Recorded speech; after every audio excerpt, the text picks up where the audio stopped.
It has been a relatively quiet start to 2024 for Microsoft Flight Simulator news, but it looks like that is all about to change. My name is Brandon from the Pilot Stud channel. We have plenty to talk about today, from AI traffic to aircraft releases, so once you very kindly tapped the like button and subscribed to help us reach 30,000 subscribers, let us get into the flight sim news. Kicking it off with some unpredictable yet saddening news, Aerosoft have confirmed that their in-development Airbus A330 will not be released for Microsoft Flight Simulator 2020 anytime soon, and instead it is being scheduled to release with the next installment of the simulator, Microsoft Flight Simulator 2024. It does seem like the A330 has been incredibly problematic for Aerosoft, as it has been delayed and delayed numerous times. Now, it does not look like this project has been scrapped for Microsoft Flight Simulator 2020, at least that is not my interpretation, but they will wait for the release of Microsoft Flight Simulator 2024 to release both the CO and Neo variant of this Airbus long hauler. Now, I know this will annoy quite a few people, but honestly, if you are on PC, the Headwind A330 is a great freeware alternative.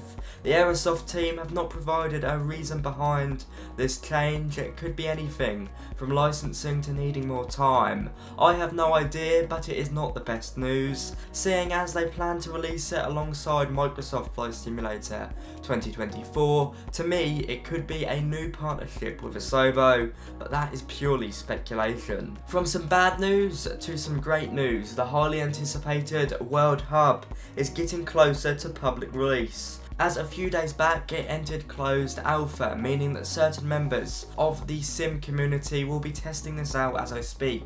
For those of you who don't know, this future feature will allow community members to make edits to any airport in the world using internal Microsoft Flight Simulator tools and then submit them for public approval. The idea being that so many people will make positive improvements to airports they have first-hand experience with, from the smallest farm strips to mega hubs, hopefully transforming the airport environment of the sim similar to the scenery gateway on X-Plane.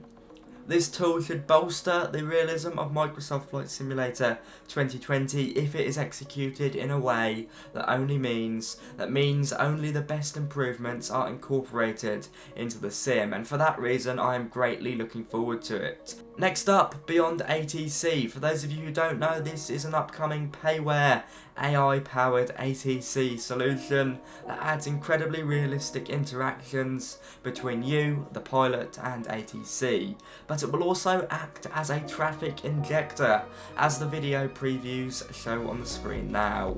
We all know there are plenty of superb AI traffic tools out there for the sim, from FSLTL to Just Flight, but where BeyondATC sets itself apart is, of course, with the interactions between the AI traffic and the AI ATC. Here's a fun drinking game. Take a shot whenever I say AI, and skip to the start of this chapter for added fun. Anyway, as the previews show, this software is developing at a fantastic pace, and I cannot wait to see it.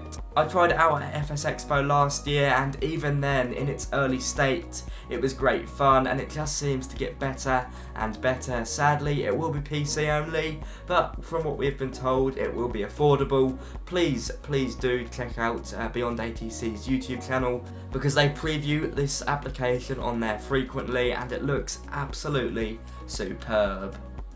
Now, next up, Top Mac Studios have previewed their upcoming B2 Spirit and T7A Red Hawk, two military aircraft, with the Spirit being noticeably more developed. Now, both of these projects will be payware, and if they follow with what they did for their F-22 Raptor, hopefully they will come for PC and Xbox. I know not everyone is into military aircraft, but I do think they can be good fun on the sim. It's never going to be DCS level. Now, moving on, it's time to head into the world of business aviation. A new Learjet is in the works. This time it is the Learjet 75 by Sim Solutions. This will indeed be the second Learjet for the sim after, of course, the superb Learjet 35 by Flight Simware. Honestly, details are very sparse here, but we do have a few preview snaps of it looking rather nice in the sim. We need more business jets. We haven't got many of them, so hopefully this project does see the light of day. That being said, it is a very early days for it, so anything could happen, but hopefully another business jet is on the way. Back to military aircraft, the Panavia Tornado by India Fox Techo is progressing on nicely, and it looks to be set for an end of February release. This aircraft is of course payware and should be coming to both PC and Xbox. It looks absolutely superb from the latest screenshots, so if you want to fly this backbone of European military aviation, up until recently anyway, then you do not have long to wait. My favourite military aircraft for the sim is the F35 by India Fox Techo. They really do make some superb aircraft, often breaking barriers and doing stuff no other developer has done before. And finally, moving on to vintage airliners, the Fokker F70 and Fokker F100 by Just Flight look to be in their final stages of work. Sounds are being recorded from the real aircraft by none other than Sim Acoustics, and historically this means we are approaching the end of development. It's normally the last thing they do. Now, it was this team that recorded the sounds for the Vulcan and the BAE 146. What a fantastic job they have going up and recording the engines of rare and loud aircraft. Of course, taking sounds from the real aircraft in a direct manner should result in the best possible and most realistic sounds in the sim. That to me sounds like another reason to get excited for these Dutch regional jets from the last century, which have been in the works for a while now, but definitely look to be approaching the final stages of development. Going off the precedent set by Just Flight, this will be for PC and Xbox, and of course it will be payware. In terms of pricing, while it hasn't been confirmed yet, thinking about what Just Flight have said in the past, I'd imagine this will be a similar price, anywhere between 35 to 55 UK pounds. That seems to be Just Flight's benchmark for add-ons on Microsoft Flight Simulator. I really enjoy the Fokker F28, so to have more Fokkers in the sim is a brilliant thing. On that note, there we have it.